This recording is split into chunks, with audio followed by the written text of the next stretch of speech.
All right. Welcome, everyone. Thank you so much for joining us today. And maybe we'll give people just another second here to join. So I would love to hear in the comments, where's everyone coming from? I'm here in sunny Colorado. Ben, where are you at? I am in the Vantage office in New York City right now, kind of lower Manhattan area. Oh, very good. Jean? I'm in San Francisco. Love it. Yeah, I miss my days in the Bay Area, I'll tell you that. But yeah, again, thank you everyone so much for joining us for the first session of the FinOps Summer Camp webinar series, which is all about AI cost observability. And today we've got a great lineup for you as we're talking about where the industry actually stands on cloud and AI cost. And we're going to dive into some of the insights from the data. And to do that, we have two experts with us, Ben and Jean. So let me introduce them individually first. So Ben Schaechter is the co-founder and CEO of Vantage, and he sits on the governing board for the FinOps Foundation. So cloud and AI costs is pretty much all he thinks about every day. And before Vantage, he actually helped build some of the cloud infrastructure products at AWS and DigitalOcean. So he's seen this also from the provider side as well. So Ben, anything else you want to add? Anything that I missed? No, just seeing everyone hop on.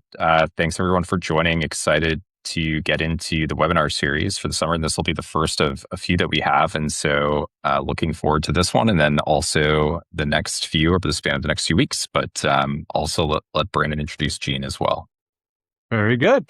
And with us today, we are very excited to have Jean Atelsek, and she is the senior research analyst at 451, which is part of S&P Global, where she covers cloud costs and FinOps and cloud economics. And she also maintains the quarterly cloud price index, which tracks pricing across millions of cloud services worldwide. So, if you really want to know what's going on with cloud and AI spend in 2026, she is your go-to person. Jean, anything else to add? No, just happy to be here. Yeah. Very good. Well, let me actually just go to the next slide. So, yeah, real quick, we are going to cover some quick housekeeping announcements, but I won't bore you with that stuff too much. We'll dive straight into the state of AI and cloud cost management. And we've got four insights here without giving them away too much, just a little preview here of the fourth. Then we'll close out with some Q&A and again, some more info on the next session. So with that said, Jean, why don't you kick us off with actually, here's my housekeeping. Yes, this webinar is being recorded. We are in 2026. I think it's probably well assumed that all webinars these days are being recorded. We'll send the recording out afterwards. And then please use the Q&A module here within Zoom instead of the chat. So feel free to keep dropping in any comments if you want in the chat. But if you want to make sure your questions get seen by us, and we'll take all those at the end, make sure you use the Q&A module at the end there. And then, as Ben mentioned, this is a part of a series, and we got another awesome session next week with the team over at Make, and they're going to share their framework and also some playbooks that they use to run cost observability. Okay, now with that said, Jean, I'll hand it over to you for insight number one. Great. Thanks a lot, Brandon. So I'm sharing here some information that we have from a survey that we do of IT decision makers, and in this case, FinOps practitioners, or executives at companies with FinOps practices. And I thought this was interesting that first-party cost management tools, in other words, the often free tools from AWS, Google Cloud, and Azure, they've always been the top choice of FinOps practitioners in terms of usage. And that's understandable. They have, they're embedded right in your cloud environment. And they're, as I said, they're often free. But what we've saw between 2025 and 2026 is that all of the alternatives are actually gaining traction. And there are a number of reasons for that. And I'll point out that that's in spite of the fact that the first-party tools have access to much more telemetry than just billing APIs, which is traditionally what these other alternatives take advantage of.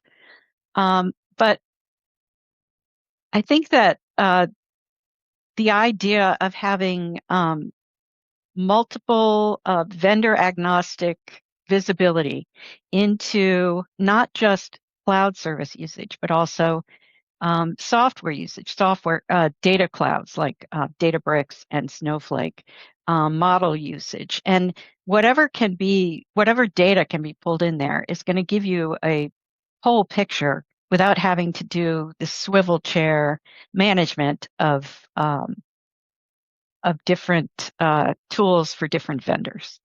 So I think, there's definitely, as mentioned, the hyperscalers are coming out with their own agents dedicated to, FinOps, taking FinOps actions, making advice, and so on. But I really think the other alternatives, and that includes commercial tools, but also, there are open source options. A lot of people are still using spreadsheets to track their IT costs and so on. A pattern that we've seen, I think, over the years is that sometimes companies start with a tool, and then they find that it's not sufficient, and they go and try to build their own, and then they realize that that's impossible, and then they end up looking for a more capable third-party tool. So that is the first observation that we had based on this data. Yeah, and Jean and I had talked about this reports that we're looking at kind of in preparation for this, and I was like, oh man, we're gonna kick off the webinar with a vendor giving a view on people adopting more vendor software or tooling or things along those lines. But in full transparency, a couple different things. I think the one interesting thing here is I would never expect that cloud provider specific tools would go down, and if anything, you would think people are having higher scrutiny on their bills. You would expect that people would be going and looking at AWS Cost Explorer or something along those lines, just as like a pure, hey, we need to see what's happening on this specific provider. But it's actually going down. And on the fourth insight that we'll be sharing in this report, my perspective is that there's just been this explosion of AI tooling adoption. And in certain cases, those AI providers also don't have super robust tooling or views on the actual billing data, but have raw APIs. And then the adoption or the analysis that happens there is happening kind of by necessity in a spreadsheet or by a vendor, a third-party vendor that's actually done the effort of integrating those relatively quickly. And so for the first time ever, kind of seeing this, maybe not ever, it's maybe a little bit hyperbolic, but it's a noticeable trend over the span of the last 5 to 10 years where things are a little bit more static. And now I think AI is starting to move this market in terms of how people actually control and manage all these costs across however many vendors that they're using. And again, we'll share a peek here at some of that kind of information here on the next few insights. But yeah, I think like good to see, the survey results here, and insights 2 and 3 are also pretty interesting on this front. Great. So second up from the same survey, FinOps integration with other management tools, asset management, service management, and so on, including observability, which is really, the technology side of FinOps versus the people and process side. Another thing that this survey showed a trend from 2025 to 2026. And by the way, the 2026 data was collected in 2025 to be right at the end of 2025. Is that all, FinOps is becoming really part and parcel of asset management across the organization, not only because, cloud costs are becoming, and particularly AI costs are becoming a material contributor to expenses. But because people from all of these different groups actually use the tools, the AI tools. And so, it's just another trend. And we've seen it also, the FinOps Foundation itself has said, and this was because FinOps for the just cloud services was so successful that the people doing the work were being asked to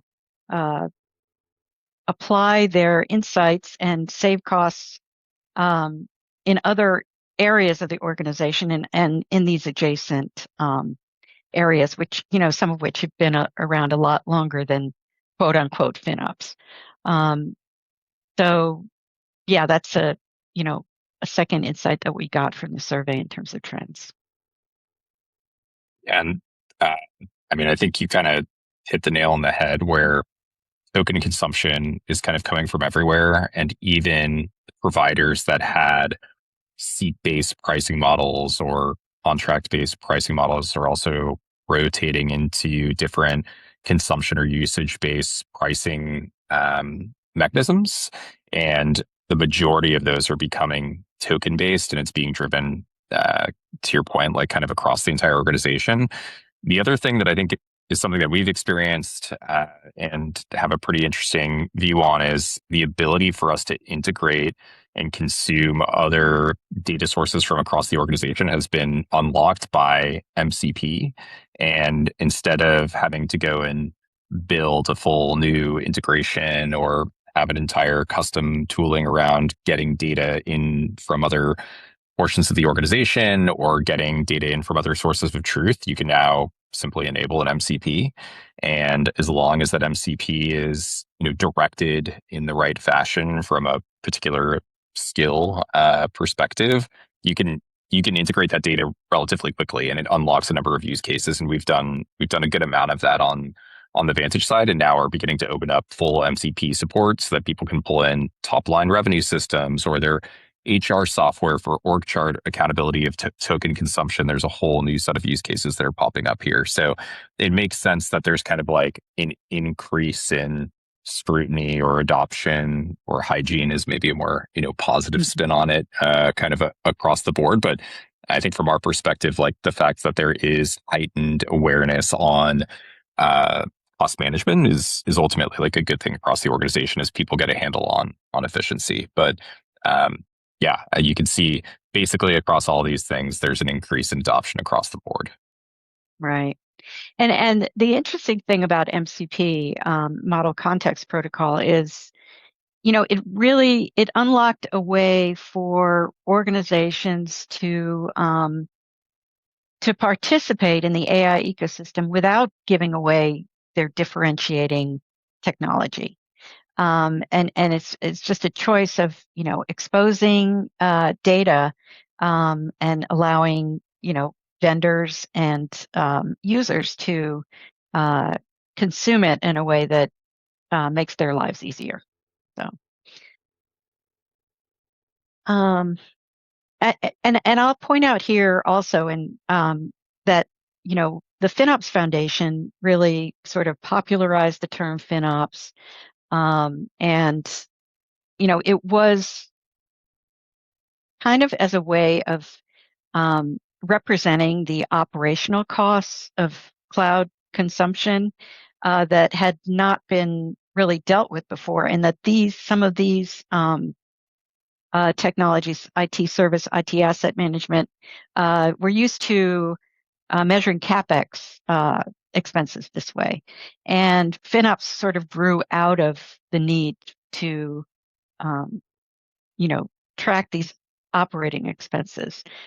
It's interesting what you said about the per seat models also, because those were, very popular. It was kind of I would say among the model vendors anyway, it was a kind of a way to grow their audience. But then, and as we'll see on the next slide, as the cost increased, they were subsidizing some automated workflows that were taking advantage of those sort of all-you-can-eat pricing models. So lots going on. I would say, they in the State of the Union, they say the State of the Union is strong. I would say the state of cloud and AI cost management is in flux, super interesting, and always changing. So, okay. Cool. All right. And then, again, I wanted to say that this survey was done at the end of 2025. What we saw, and this is showing that GenAI usage was the top cause of companies that said they blew their budgets, which was, I mean, that's pejorative. They overspent their budgets by more than 10%. I think this was measuring, and GenAI was the top cause. This was in 2025. At the beginning of 2026, and again, talking about how this is in flux, we had the advent of OpenClaw and skills, and agentic AI exploded. And I would say if we ask this question now, the top answer, if we had it in here, which didn't, but we probably will next time, is experimenting with AI agents, which, if not properly governed, can consume a lot of tokens. What we heard at among FinOps practitioners at the FinOps X conference was that companies and the attendees at FinOps X tend to be very mature, have very mature FinOps organizations. And they were saying that they were spending 80% of their time this year in 2026 managing AI spend. So this was after, spending years with, cost management tools like right sizing, usage optimization, rate optimization, which is, using the discounts that the different providers make available, sort of maxing that out. And now so much of that attention has been shifted to sort of getting a handle on AI spending and being able to see where the tokens are being consumed, and how that's contributing to not only to cost, but of course to value that you're creating as a company using these tools. And so the FinOps X conference, which has happened, I think, 4 or 5 times, is now, first of all, they launched the Tokenomics Foundation to try to, sort of say that they were going to try and wrestle this problem of tokens, and measuring and observing and being able to, predict token usage to the ground. They started the Tokenomics Foundation, and then, at least for the coming year, the name of the conference is going to be called Tokenomicon. So it just shows what an upheaval AI has caused in this market and in this discipline. Yeah, this one is, I'm super curious to see what the survey is in 2026, because I imagine it'll be a different set of questions, and it'll unpack that first row there. That's kind of like the material outlier. But as it relates to feedback that we're getting from our customer base or the use cases that we're hearing, few kind of interesting call outs. One is that AI gateways and routers are becoming the new infrastructure provider, in terms of how do we get visibility on this spend, or it being a bit of a black box, or ultimately like where all of this spend is being centralized. And so I imagine in 2026, a lot of these problems or use cases are going to be around visibility into gateways, but then also there are a couple of comments in the chat around governance, and it doesn't exist yet. And I think that's actually a totally fair call out, where in certain cases, we didn't even have billing data for some of these. And then just beginning in 2026, it's getting standardized into APIs. They're starting to put into place like budgets and spend limits. But like none of that exists to even put guardrails on this, which just makes it very tricky from a provider perspective. And it's halfway through the year at this point. The other thing too, I think that's just an interesting trend is, at least for the last 5 to 6 years, it feels like we've been hyper-focused as an industry around impact on COGS or gross margin.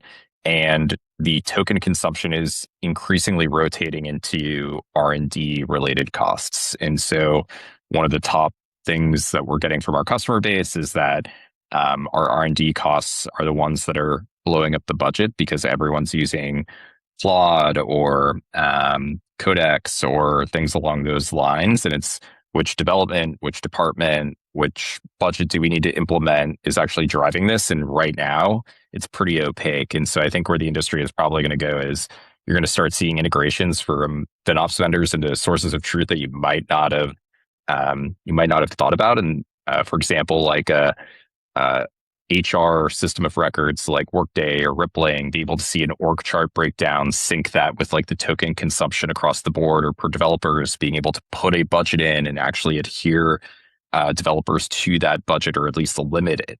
I think there's some really interesting product things that will come out of all of these problems that everyone's beginning to wrestle with. So I think to Jean's point, like a lot of practitioners will probably see this chart and be like, yeah, I feel that. And I think by the next time we have this webinar next year, it's probably going to be a whole set of other use cases around this one.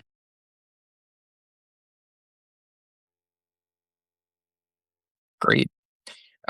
So we have insight number 4 from the Vantage side, and I tried to get something that would be related to the themes, but providing a bit of information that I think would be bespoke for people seeing the first time. And so what I did is I pulled the total amount of annualized infrastructure that we're tracking on Vantage, and then I put our basically when we added a new provider that was added as a native integration on Vantage. And so a couple different things that I wanted to share on this. So first of all, our focus at Vantage has always been we want to be as full of a representation for anything that traditionally impacted cost of goods sold or impacted gross margin from a consumption or usage-based perspective. And to my point earlier, I think this is the first time where I've had to tweak that and be like, we're actually trying to account for things that just impact the organization from an overall margin perspective, given how many of these costs are being driven from the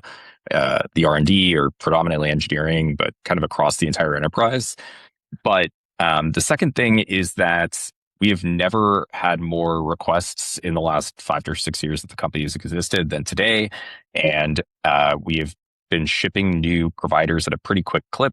And you can see some familiar logos here like OpenAI or Anthropic, but there's a whole new, I keep using this phrase, like the Cambrian explosion of AI providers. And these are things, they might be names you've never even heard of, but as an example, we just added support for 11 Labs. 11 Labs, it was a company that, it's a voice model company and didn't exist too long ago. And they're already, I think they just announced this week, they're at a $600 million annualized run rate. And so these are big businesses that are growing. And as a result, they have a big impact on costs. And a couple different things to note is you can see that Vantage has gone from $1 to $2 billion of annualized costs tracked within the last couple of years, and the amount of costs being tracked on the platform has, much like the budgets of companies, exploded in terms of what's being added by existing customers as they add more of these providers that overall contribute to their stack.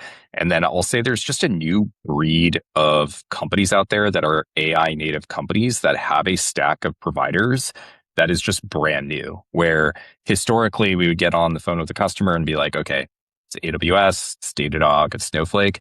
That is completely changing, where we are seeing AI bills being front and center. In certain cases, it's the main thing impacting COGS. And then the other portion of this is that one of the main use cases that I'm fielding from customers directly is they might have 1,500 to 2,500 employees that are all using Claude.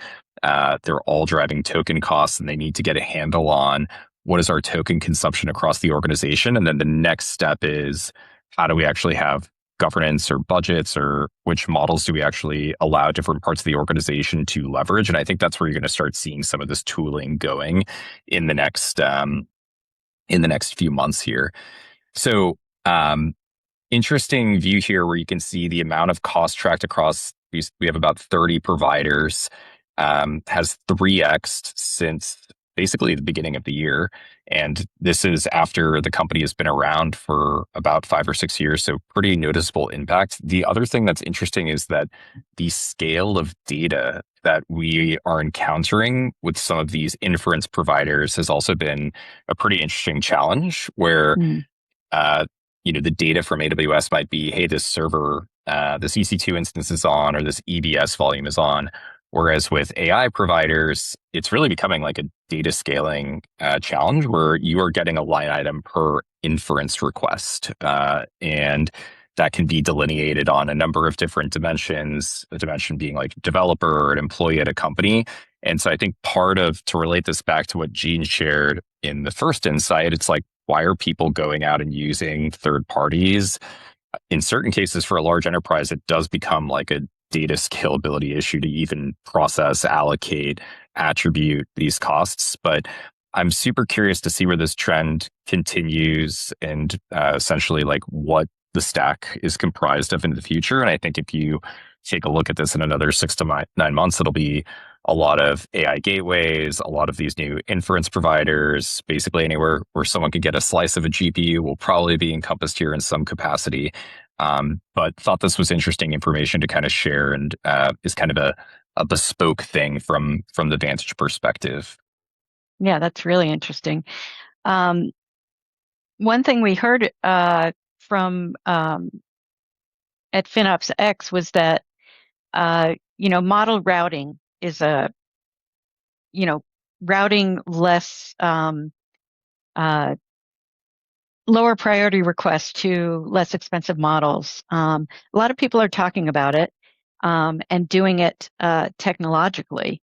But one thing we heard at the conference was that the way companies, right now, it's kind of a blunt instrument. The way companies are doing it is by saying, the marketing team can use this model and the development team can use that model. And there is a promise with, telemetry and more intelligence going into the usage that, that can be done in a more granular way. But for the time being, people are kind of doing it on that kind of crude basis, just making certain models off limits to certain departments. So, for sure. I mean, should every person at the company be able to use Fable, for example, right? yeah, Like, maybe not. It depends on yeah, how much your budget is. But I think the things that seem very mature for cloud and SaaS, the AI side of the market is just beginning to get a handle on. Hey, we wanted people to use AI at all costs just to make sure that our business could, be ahead of the wave or be on the right side of history, which I think is the natural first thing to do. And now the second step is, okay, now that we've done this, what's the efficiency? What's the outcome? What's the ROI? How do we put governance in place? How do we allow people to actually request more budget if they're being effective? And then who is the team that's actually managing this? Probably falls into like the cloud economics, FinOps camp, or some tandem unit of CTO and CFO. But I think there's a really interesting set of, again, like product related things that will come out of this that'll be helpful. Great. Brandon, I think, is that the majority of the stuff that we have to share on? Yeah. Yep. And let's go to the Q&A section right now. So again, use the Q&A module within Zoom. And we did have one question here come in from Parth, and it was on actually, Ben, your last slide here. So let me just go back to the last slide. How about token usage data from Foundry, where we use Anthropic and GPT models? Anything, any insight there?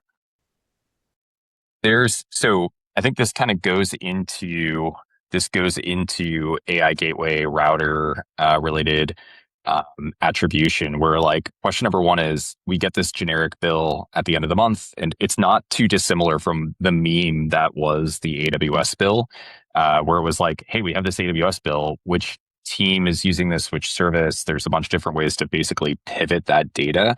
I think we are about to replicate everything that happened on cloud and SaaS with essentially all AI gateways and routers. And the way that this works from our perspective, and again, I'm not talking our book, or at least not trying to, but just kind of give the data that we're seeing is customers are handing us their actual invocation logs for where all of these calls are going to the AI gateways. And there's usually some metadata. It's like the equivalent of like a cost allocation tag on a hyperscaler to be able to actually attribute those calls. And the easy one is it's actually usually provided in the data itself, which is like, hey, which model is this? The more interesting stuff that's happening is which agent is actually making this call, which service is actually making this call. If it's something like on a AI IDE like Cursor, you want to be able to see things like per engineer. And then again, that's where the allocation is happening. Like if it's an engineer, or if it's someone in finance, or if it's what part of the organization are they in, and then these companies are essentially getting a handle on what do we philosophically believe about our spend, how do we actually maintain budgets on it. And if you go and take a look at all these providers, they are just beginning to put into place, I guess, what we refer to as the governance aspects of AI tooling, which is like spend limits on a per person basis. But that's all also bubbling up into what is a budget for the entire organization. And I think we see this as really interesting because you can have a budget centralized on a vendor like Vantage or something, similar to that. And then that vendor is going to be the one actually syncing that budget or governance side of things with all of these AI gateways. So whether you're using Foundry or Cloudflare AI gateway or whatever, you don't want to have to go and manage like setting budgets on each one of these. Like you kind of want to have a system of record that goes and integrates into all of them. And as your organization changes things or uses multiple providers, anyway, I'm starting to ramble, but that's kind of like the view that we have on that. But to your point, like, yes, that is like the next frontier of, no pun intended, of like what problems people are encountering. Very good. Jean, anything else to add to that? No, that's I find it really interesting. It's sort of looking around the corner. What Ben's doing about talking, in terms of where things are heading, in terms of the locus of information coming into the cost management tooling. Yeah. Well, tooling is the next question we have here. So maybe, Jean, we'll start with you on this one. So what tools for routing, compliance, and tagging are you seeing most customers using in a more advanced way? Actually, maybe it is for Ben. I've heard the future tools should help with prompt and session management, session metadata / attribution, and other optimizations. So Ben, do you want to actually take that one, and then we can also get Jean's insight there too. I'll speak to this generally, just of the things that like we believe or is our perspective on the space. And actually, Jean and I were talking about this Brandon and I were talking about this in preparation for this webinar, because we put this material together and there's already things that are happening this week where there's a lot of news on all of this. So I'll take the easy one first, which is I largely believe optimization will happen at the router or gateway level. I think that's my perspective. I think that there's also a couple like off the shelf open source projects that are super interesting on this. The one that I've seen that's like kind of it's popping up on the majority of the calls that I have is called Headroom, where it's actually like compressing the prompt before it's actually shipped off to whatever model or provider you're calling. And in general, people are pretty apprehensive, rightfully so, to have that kind of in the execution path optimization done by a third party, just for like security reasons. So just to call that out, like the next part of this is I don't know if this directly answers the question, but in terms of attribution, it's kind of the early days in Wild West. And just to be totally frank, like in a lot of cases, it doesn't exist with the actual providers. And so in certain cases, our customers are giving us like their raw invocation logs that they are using through OpenTelemetry or their own telemetry.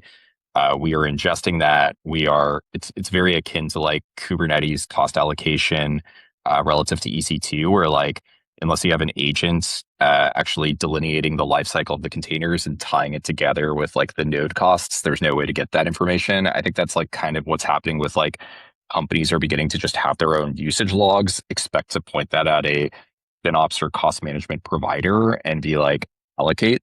I know there's some work being done by the FinOps Foundation technical advisory committees on like, is there a focus specification that can actually work for AI?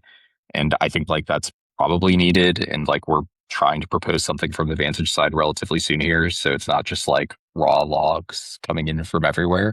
But that's like kind of as good of a view as I have on this right now. I think the best thing that an organization can do independent of any of that is for each provider that you're using, leverage this request metadata, which is the AWS Bedrock literal terminology, but it's like your ability to allocate or tag the costs or the inference calls, and then you could actually allocate the costs with like virtual tags or some sort of allocation engine from there. But anyway, I recognize that we can't have like a conversation about this, but I appreciate the question. I think like we'll probably have more information as an industry to, scrutinize on this or talk through, and probably by the end of the year as these providers actually get a little bit more robust.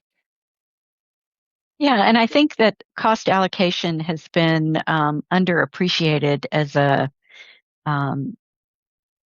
effective it is. It was a similar challenge with Kubernetes, right? Where there was, it was kind of a black box in terms of, as you were saying, in terms of where the spend was going and how it attached. But, the industry as a whole and vendors did, manage to wrestle that problem to the ground. And, as you say, it is a challenge, but it's something that the vendors and consumers are going to have to, the users are going to have to find a solution to. So. Yep. Very good. All right. I think we have time for one last question. If we don't get to all of the questions, if more people have questions, we can follow up with you individually. But actually, Ben knocked out two questions right there. Unintentionally, there was a question about headroom there. So well done, Ben. No problem. Yes, Ed will share the slides. For all those who missed my intro. Yeah, we're going to share the slides for sure. All right, one last question here. How would you rate the current state of anomaly detection in the AI space? It feels a bit lacking currently based on using the tools from an admin perspective. So, Jean, I don't know if you want to go first on that one, if you have any perspectives specifically on anomaly detection.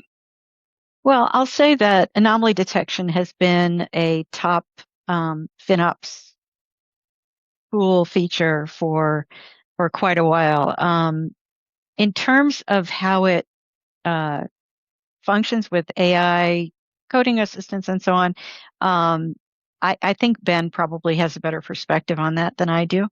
But it's important, and it shows the role of observability, the importance of observability in automation.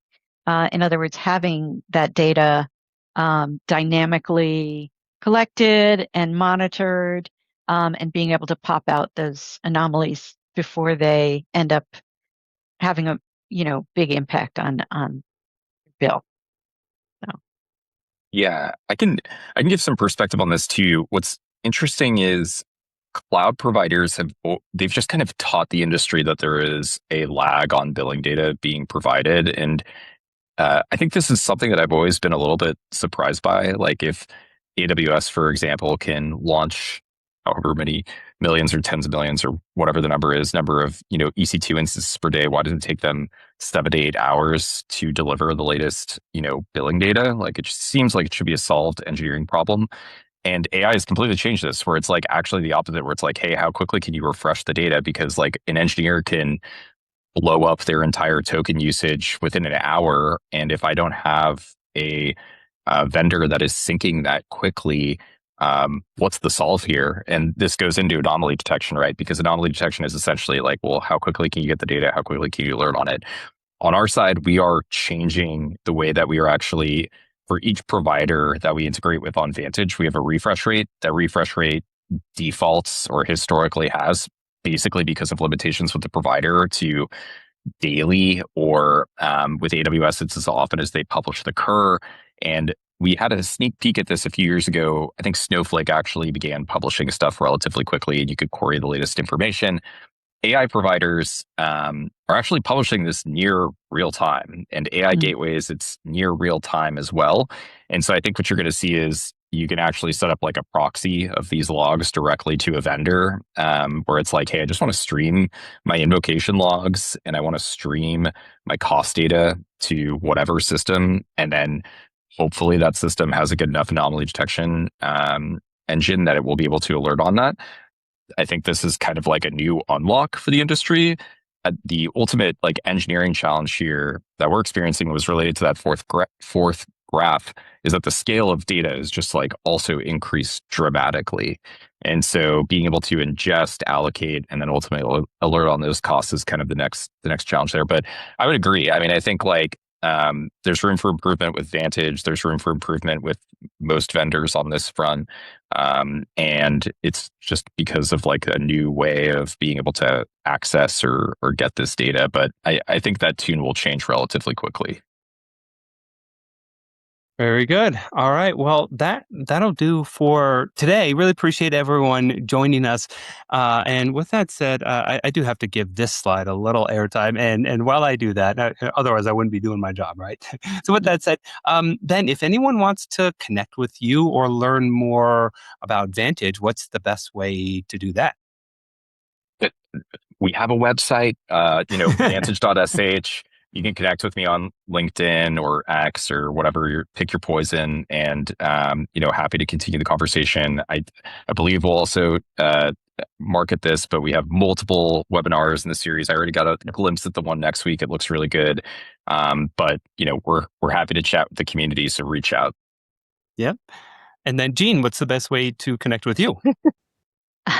Likewise, I'm Jean Atelsek at spglobal.com.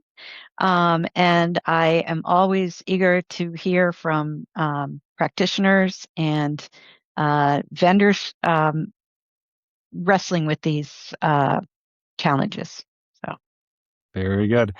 All right. Well, that will do for today. And as Ben mentioned, yes, we have another great session next week. Now, this is the only session of the series that starts a little bit earlier because we have the team from Make, and they're based in Europe. I think they're in Prague, or right outside of Prague, which I'm a little jealous of. So that one will start at 11 Eastern next week. And yeah, Ben and I were on a session with them yesterday, and they were showing us their 3-part framework. And then they also gave us their 5-step playbook. So you're definitely going to want to attend that one. And Ben, what I really appreciated about that session is like they're really very honest and open about what's working, what's not. So I think a lot of people will get a lot out of this one. Yeah, I was surprised. They basically have the whole presentation done, and they previewed it with us, which I was very impressed by. The content is super interesting, and I'm not just saying this to pitch it. Like, I think people will get a lot of like good learnings out of that one. So I'm excited for it. I'll be on that one as well, and I hope people can join. Very good. I'm looking forward to it. Love it. Yeah. We'll see everyone there, and hope you enjoy the rest of your day. Awesome. Thanks, everyone. Thanks, Thanks, Jean. everyone. Take care. Bye. Okay. Bye.